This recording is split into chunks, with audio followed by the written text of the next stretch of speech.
Leksimize başlayımız hürmetli vatandaş. Bugün Çiğsağış kimin? 19. yıl 10. ayının 5. günü. Haftaki şembe. Endiki mavzumunda. Şanganlama işçileri vakitlik hükümet kitapnamesini okup öttü. Mavzulu haber 10. ayının 4. günü Fransa Halkara Radyosu'ndan Sıhtay Dil programı için anlatıldı. Evet, bundan başlar. Şangan dairleri haftanın 5. günü ciddi halet kanunu ve münasebetlik niqablanışını çekleş kanununu oturgu çıkardı.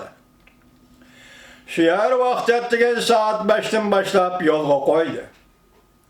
Lekin bu kanun tekimi köp narazılık peyda kılıp Şangan'da katnaş falet düşüp kaldı. 14 yaşlık balığı sakçı atkan o kilip tegdi. Şangan payçek bazarda baha işkide 6 noktada düşüp gitti. Tekimi ilgirle fikir kılırsak, Şangan şehir ahalisi vakitlik hükümet kitapnamesi ilan kıldı. Köpçük Şangan goya her taraftan yangının, yalgının içine kirip kaldı. Şangan memuriyet başlığı Linjin Yö'e 10. ayının 4. günü niqablanışlı çekleş kanunu ilan kıldı. Şangan Okuçular İttifakı'nın sabık katibi Lin Aohui, Sosyal Demokratlar İttifakı Partisi'nin azası Liang Goxiong ciddi çekleş buyruğu ilan kılışını teklif kılıp Şangan hükümetinin bu kanunu yolga koyuşunu tok tutuşunu talep kıldı. Kanun organları yazan ketidi.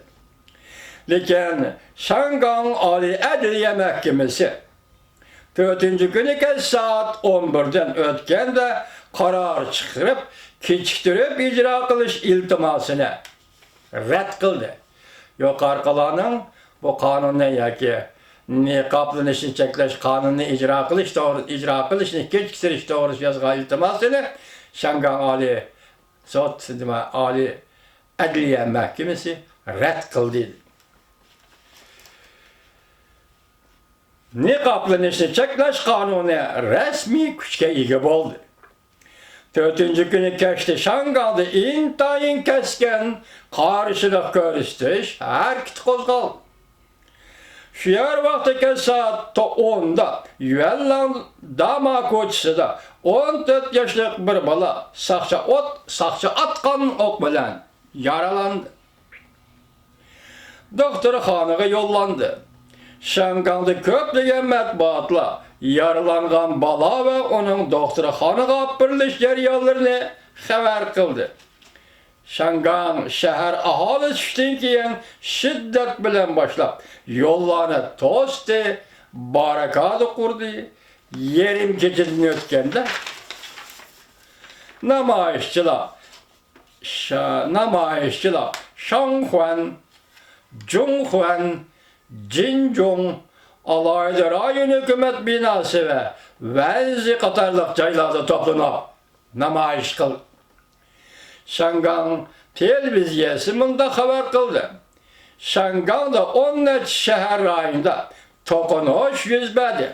Müşekkergenlik göz aldınlar, keltirinlik, tasavvurunlar, elin hürmetlik vatandaşlar 2009 yıl 7. ayının 5. günü Uygurlar Ürümçi'de götürülgende bütün televizya, Xitayning qo'lidagi televizya, giz matbuot, Xitayning qo'lidagi giz matbuot, bütün teşviqat ve ideologiya Uygurlarni qaralash qilib qaritildi ki Uygur to'g'riliq so'zlaydigan biror varaqcha qog'oz yoki biror matbuot yo'q. Hozir mana Şanganlikning erkinligi bilan shu vaqtki Uygurlarning besim ostidagi Uygurlarning ahvolini selishtirib ko'ring hurmatli vatandosh. Şangan'da 10 şehir rayonida to'qinish yuz berdi. Onundan başka yerim keçidini ötkendiğin ki Şangan poyez bekatları hücum kılıdığan nişanga aylan. Şangan Temir Yol şirketi 10'dan 30 minut ötkende mundaq dedi. Zoravallı, buzg'unchilik, o't qo'yish yuz berdi. bexatarlikni ko'zda tutib, temir yo'l idorasi bütün Sabyaka bütün liniya bo'yicha poyezd qatnashni to'xtatdi. Poyezd bekitiga boradigan avtobuslarni, minibuslarni qatnashni to'xtatdi. Shuning bilan bir vaqtda namoyishchilar cho'ng magazin yoki savdo saroylariga to'planib, namoyish qilib, naq maydonda birdek ovozni birdek tovlab, Shangang vaqtliq hukumati xitobnomasini o'qib o'tdi. Bu xitobnoma Shangang to'rbetlar abonentlar, ya'ni to'rbet to'rdoshlari birdek muhokama qilib o'tirg'a qo'yilgan xitobnoma edi.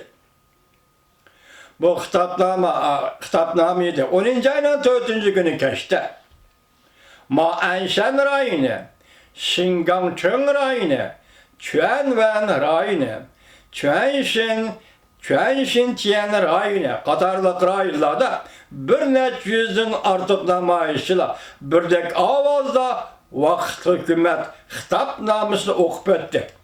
Bu yerdagi namoyishchilar 100 kishimi deb qolmanglar. Bu 100 kishining qo'lida 100 parcha varaqcha, bu varaqchada Shangang vaqtliq hukumatining xitobnomasi. Bu 100 odam birdek ovozda, bir xilda Shangang vaqtliq hukumatining xitobnomasini o'qib o'tdi.